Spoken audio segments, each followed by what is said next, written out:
Muy buenas noches, soy el doctor Antonio González Montes, miembro de la Academia Peruana de la Lengua, y tengo el honor de leer estas páginas dedicadas a una reciente novela del escritor peruano Eduardo González Viaña. En el marco del bicentenario de la independencia, 1821-2021, este escritor, destacado e infatigable miembro de la promoción peruana de los 60 del siglo XX, ha publicado su novela El largo camino de Castilla, alusiva a la figura histórica de Ramón Castilla, 1797-1867, presidente del Perú durante 2 periodos y protagonista de la política nacional hasta el final de su vida. González Viaña, comprometido literaria e ideológicamente con el tema de la migración del sur hacia el norte del continente, ha agregado a su significativa producción novelesca una obra en la que emplea 2 elementos que ha conjugado con éxito en anteriores libros suyos. El primero es el del personaje, el cual, como en Vallejo en los infiernos, 2009, procede del mundo real peruano, pero no es un poeta como el autor de Poemas Humanos, sino el recordado Mariscal Castilla, presidente del Perú durante 2 periodos en la segunda mitad del siglo XIX. En el imaginario nacional se le califica como el mejor presidente que hemos tenido. El segundo componente, tan valioso como el primero, es el gran tópico del viaje, que se advierte en el título mismo de la reciente novela. Ya lo había destacado en libros en los que la ruta de la migración masiva hacia los Estados Unidos aparece en primer plano. Por ejemplo, El correo de Dante, El camino de Santiago, La frontera del paraíso. Algunos de sus volúmenes de cuentos también inciden en el tópico de la migración. Me refiero a 7 noches en California y otras noches más y Hablar con la Santa Muerte.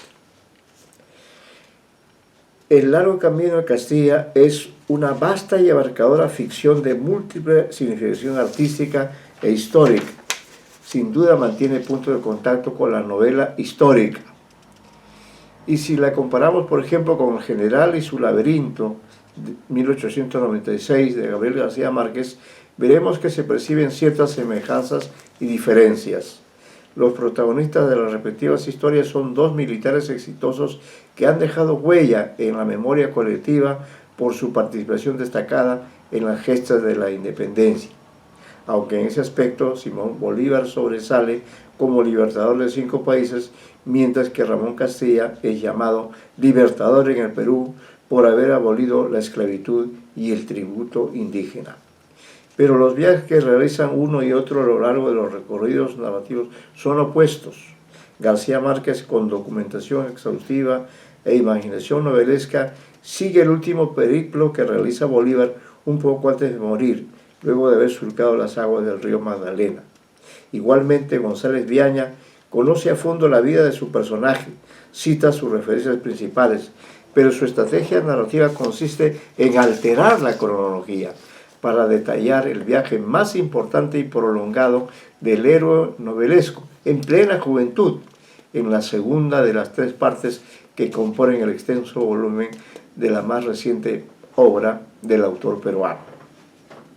La alteración cronológica antes citada es radical y se presenta gráficamente de este modo sugerente.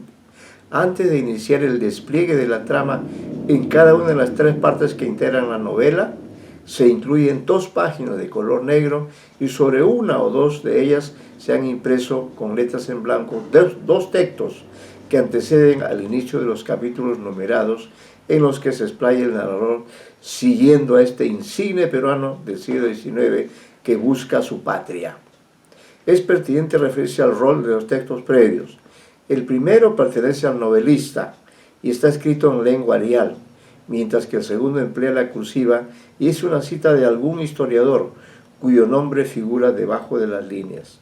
En cuanto a los contenidos de aquellos, de la primera parte, ambos se refieren a la muerte, pero con matices distintos. El primero atribuye atribuible al autor, dice textualmente, y cito: sobre el caballo ha muerto Ramón Castilla, pero no muerto. Provincia de Tarapacá, 30 de mayo de 1867. Sus soldados deciden que esté vivo para siempre. Mientras se acostumbre a la muerte, Castilla rememora. Cierro la cita. A su vez, el conocido historiador Rubén Vargas Ugarte se detiene en las últimas horas de vida del mariscal y en el rumbo final que en compañía de sus tropas tomó hacia Tibiliche, donde, abro comillas, lo estaba esperando la muerte, cierro comillas. En suma, estos dos textos aluden a un mismo hecho central, pero desde diferentes perspectivas. El primero es válido en la ficción literaria y afirma que Castilla ha muerto, pero no ha muerto. El texto histórico no es contradictorio y ubica al héroe en camino a Tibiliche y, valiéndose del recurso de la personificación, le atribuye a la muerte la actitud de esperar a su víctima. De inmediato, el capítulo 1, la segunda muerte de Ramón Castilla, muestra la impactante escena inicial en la que el narrador omnisciente describe a su protagonista. Abro comillas: los ojos cerrados y la cabeza inclinada, Ramón Castilla era ya un difunto, pero su caballo continuaba trotando. Cierro comillas. Antes de esta sorpresa, todo estaba normal. El mariscal marchaba adelante y sus soldados lo seguían a cierta distancia, tal como él lo había ordenado, aunque dirigía la ruta con la cabeza gacha. Recién en esa encrucijada de caminos, cuando el Colorado esperaba la orden de su jinete para continuar por alguna ruta y sus soldados también, pudieron comprobar que el líder había entregado su alma. Solo les quedó someterlo a los rituales de la muerte. Un chamán constató su deceso y lo preparó para que Castilla pudiera sobrellevar el tránsito de la vida y la muerte. Después no les quedó sino regresarlo a San Lorenzo de Tarapacá, donde había nacido, y ya no tenía sentido enfrentar a Mariano Ignacio Prado, al presidente en ejercicio. En estos 16 capítulos, mediante el empleo constante de la analepsis, se resume la intensa actividad política insurrecta del militar aún con vida, después de dejar el cargo y de estar preocupado por los rumbos que tomaba su país y por el cual él había luchado desde que renunció al ejército español y asumió plenamente su identidad peruana. Además, el narrador rescata del pasado otro curioso episodio del personaje. Nos hace saber que Castilla ganó en un juego al Colorado, el caballo que lo acompañó en el momento de su muerte. Según versiones, Castilla era un gran jugador y había ganado la apuesta a su dueño, el cura Jacobo Marroquín, nada menos que en la casa de don Ricardo Palma, quien ofreció no decir nada al respecto. Pasado algún tiempo y llegado el funesto 30 de mayo de 1867, el fiel equino que lo cargaba sintió que don Ramón no elegía ninguna encrucijada de un camino. Entonces comprobó que el jinete que estaba sobre él ya no estaba sobre él. Dada esta dura circunstancia, la muerte del héroe, a sus seguidores no les quedó sino volver con su ilustre difunto a Tarapacá. Pese a haberse quedado sin líder, los seguidores de Castilla consideraron diversos factores: la enorme distancia entre Lima y Tarapacá, la dificultad de la comunicación por telégrafo. Trataron, mediante el uso del propio telégrafo, de confundir a la gente de Lima, en especial a quienes temían a Castilla, entre quienes estaba en primer lugar Mariano Ignacio Prado, de triste recordación en los años posteriores a la guerra con Chile. También se retoma en esta rápida y cambiante visión de la primera parte, luego de la muerte del héroe, su preparación para el viaje eterno. Conversaron acerca de diversos rituales de la vida y la muerte. Su cuerpo muerto fue maquillado por expertos personajes, en especial el yatiri, curandero y adivinador, que se comprometió a librar al difunto del deterioro del cuerpo, y así fue. No solo lo arregló físicamente, sino que le cantó canciones en aymara. Además de ese recuerdo, y en función del desarrollo de la extensa novela, se produce un nuevo desplazamiento temporal al pasado. desde el día 30 de mayo de 1867, día de la muerte de Castilla, hasta 1812, año en que los jóvenes hermanos Castilla, Leandro y Ramón, se enrolaron en el ejército español. Con sus arreos de soldados realistas, se enfrentan y ganan a los patriotas sureños y por el triunfo alcanzado les dieron sus despachos de cadetes. Allí comenzó la relación de Ramón con la caballería. Estos datos ayudan a descifrar aquel enigmático título del capítulo 1, la segunda muerte de Castilla. El narrador, al terminar el capítulo 2, dice que, comillas, el mariscal Ramón Castilla falleció sobre el caballo el 30 de mayo de 1867, pero ya tenía experiencia de morir en combate. La primera vez fue en la batalla de Ayacucho, el 9 de diciembre de 1824, donde recibió una herida de necesidad mortal. Cerramos las comillas. En la página previa a la segunda parte, tinta blanca sobre hoja negra, se presenta una síntesis de lo que vivirá y viajará a Castilla desde el año en que decide ser soldado del ejército realista hasta la fecha en que renuncia a ello y elige su verdadera patria. Es pertinente citar este fragmento, germen de la segunda parte, la más extensa de la novela, formada por 46 capítulos. Dice el autor, comillas, al lado de los españoles, el cadete Ramón Castilla es derrotado en la batalla de Chacabuco, 12 de febrero de 1817.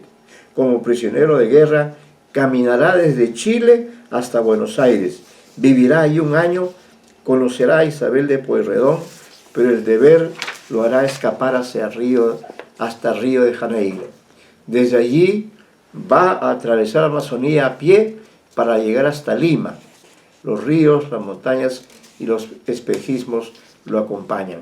Tendrá que decidir entre España o América para saber cuál es su verdadera patria. Ahí cerramos las comillas. Igual que en la primera parte, el segundo párrafo también pertenece al historiador Mariano Paz Soldán y repite casi la misma información con el detalle de que agrega el nombre de Fernando Cacho, brigadier de artillería del ejército realista y con cuya compañía Castilla viajó desde Río de Janeiro hasta Lima en un viaje de miles de kilómetros y de sorpresas para ambos. Nos detendremos en unos pocos hitos de aquel largo camino que llevó finalmente a Ramón Castilla a descubrir su patria, y a propósito de ese objetivo fue Isabel de Pueyrredón, a quien el futuro presidente conoció en Buenos Aires, una de las primeras personas en plantearle el crucial dilema de la identidad propia. Fue en respuesta a la idea de Castilla de que, y abro comillas, estas son palabras de Castilla, la independencia de América es una utopía. A la larga todos somos y queremos seguir siendo españoles. Cerramos la cita. Isabel le contestó, Ramón, convéncete, nosotros hemos nacido en esta tierra y esta tierra no es España, es tiempo de que nos separemos de ella. Ahí terminan las palabras de Isabel de Pueyrredón. La estancia de Castilla en Buenos Aires había sido muy grata, en especial por la presencia de Isabel de Pueyrredón, quien le pidió que se quede y funde familia, como varios de sus compañeros lo habían hecho. Pero en ese momento aún valía más, según el parecer de Castilla, la fidelidad al rey español y al ejército realista. Por ello, todos sus esfuerzos se encaminaron a tratar de llegar a Río de Janeiro, a fin de emprender desde allí el retorno al Perú y luego reincorporarse a las filas realistas. Antes de iniciar el más extenso recorrido, Castilla visitó en Río al conde de Casa Flores, jefe de la misión española, con el fin de que lo apoye a reintegrarse al ejército real en el remoto Perú. En el capítulo 20 de la segunda parte, de gran importancia, se agudiza el conflicto. El joven cadete peruano insiste en el proyecto de perseverar en el viaje, mientras que el diplomático se encarga de recordarle al leal súbdito que él no es español de nacimiento, y ellos, dice este diplomático, los patriotas están ganando la guerra. Solo atina a presentarle a otro oficial español, el teniente coronel Fernando Cacho, quien también ha pedido ayuda para regresar a su ejército, pero el funcionario no está seguro de poder hacerlo.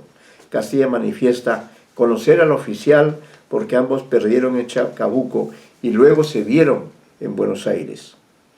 Ni las dificultades que deducen a través de los mapas y los relatos que hablan de espacios, de gentes y de animales increíbles logran convencer al entonces oficial realista de lo duro que resulta cruzar la inmensa y desconocida Amazonía, que era la ruta más directa para llegar al Perú, pero solo en los mapas, región infernal, no existían ni siquiera senderos, los bosques eran impenetrables, y de los animales y de los seres humanos que habitaban por allí, nada se sabía con certeza, pues en los mapas que revisaban solo aparecían, comillas, imágenes que dibujaron algunos viajeros fantasiosos. Como para terminar de desanimarlo, el diplomático le dijo, comillas, y ya le he hablado de los mitos que corren acerca de Amazonía, pero hay algo más grave, señor Castilla. Es el bosque más inmenso del planeta. Pocas personas se han aventurado a explorarlo. Recuerde que va a tener que caminar desde el Atlántico hasta el Pacífico. ¿Está usted seguro? Dice el diplomático. El interrogado no vaciló en decir, yo he cruzado el continente a pie una vez. Lo hice como prisionero de guerra desde Chacabuco hasta Buenos Aires. Y en efecto, el breve capítulo 21 presenta un documento extraordinario en relación con las hazañas que están próximos a iniciar los dos jóvenes oficiales que cruzarán el continente de canto a canto para retornar a su ejército. Sin embargo, Castilla había nacido en el Perú, mientras que Fernando Cacho era natural de España, La Coruña.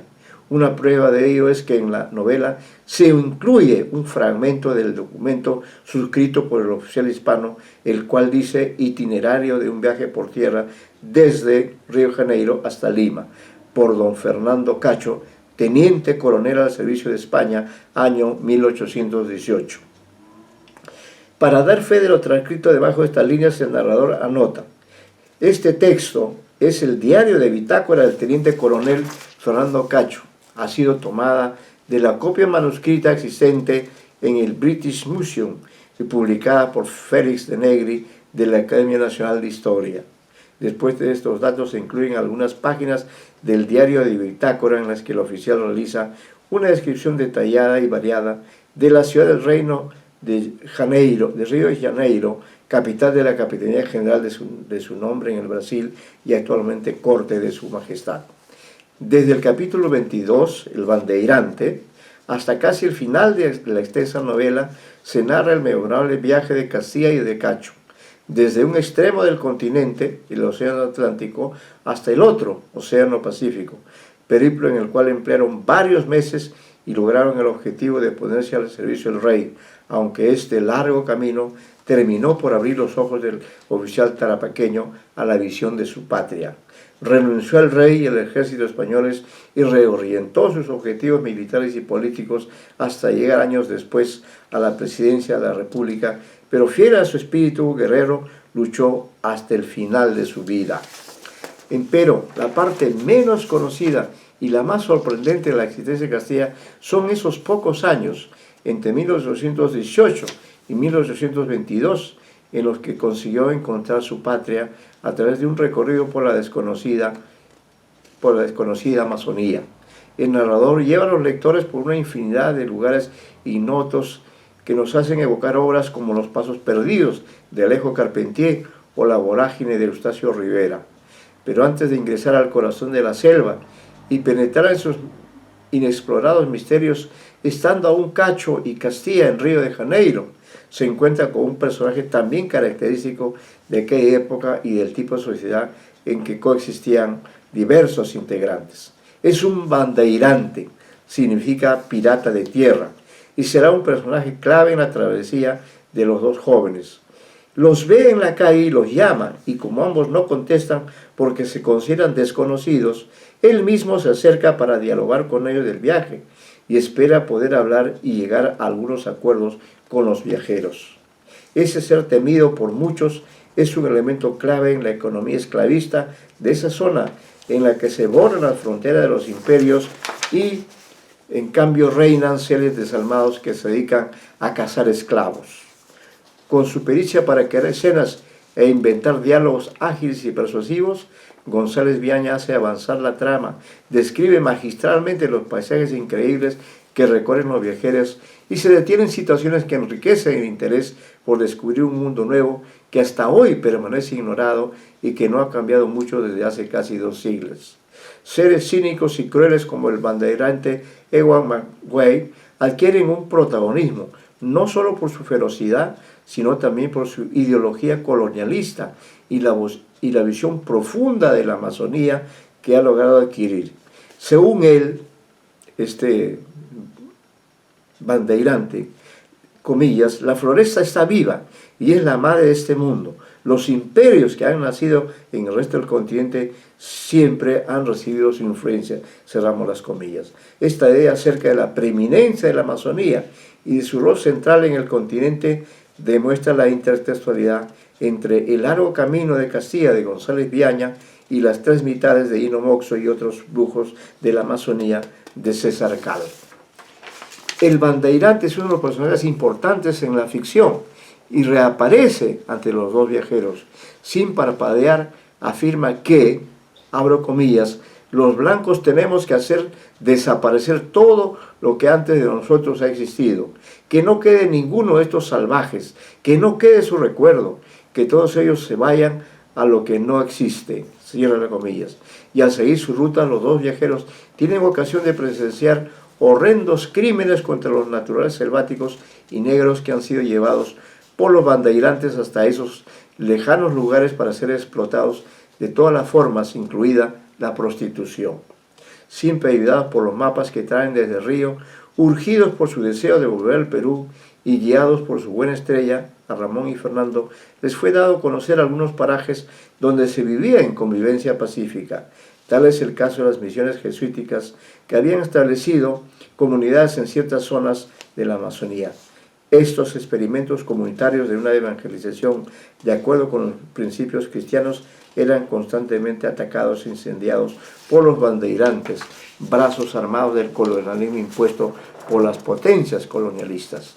También les cupo en suerte a los jóvenes viajeros encontrarse con Fray Lucas, un sacerdote a quien se atribuían muchas virtudes, entre ellas la de resucitar, y esa facultad la había aprendido de su contacto con los chamanes que vivían allí. Por eso es que pudo curar a Fernando Cacho, que fue herido mortalmente y parecía haber perdido la vida. Fray Lucas explicó que, comillas, Fernando no había muerto, pero que su alma estaba salida de él y dando vueltas, cerramos comillas. Mediante ciertos ritos consiguió que el oficial español volviera a la vida, y de ese modo Castilla siguió con su inseparable compañero la crucial ruta dedicada no solo a conocer los inmensos territorios amazónicos, sino sobre todo a saber cuál era su patria. Antes de seguir, conversaron con Fray Lucas, de quien se decía que, comillas, había nacido en el Perú, exactamente en el Cusco, que era un criollo seguidor de Túpac Amaru y que, ejecutado su líder, había tenido que escapar hacia la Amazonía. Este singular fray es otro de los personajes inolvidables de González Viaña.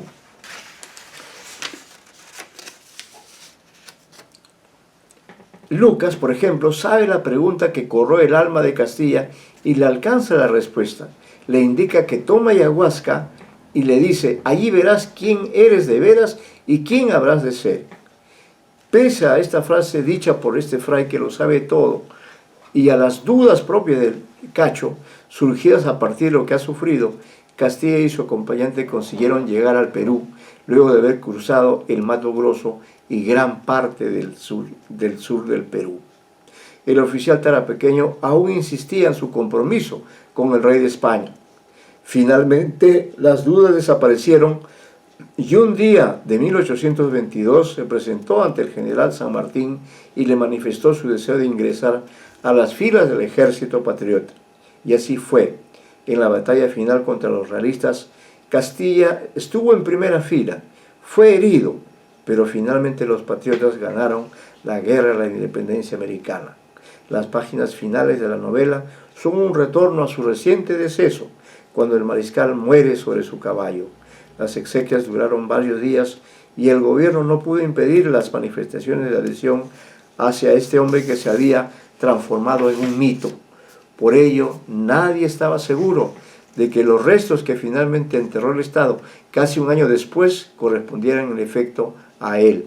Quizá como Túpac Amaru, quien es citado en la versión del poeta Romualdo, sus restos estén repartidos por todo el Perú y el narrador González Viaña los ha vuelto a juntar en esta gran novela que cada peruano debe leer para descubrir su camino vital. Además de este dato simbólico, es válido reiterar que El largo camino de Castilla es una de las más logradas novelas del autor peruano. Se lee de un tirón y cada capítulo es digno de releerse para apreciar la sabiduría, el arte, el compromiso ético y estético del escritor González Viaña con el Perú y con América. Muchas gracias. ¿Cuánto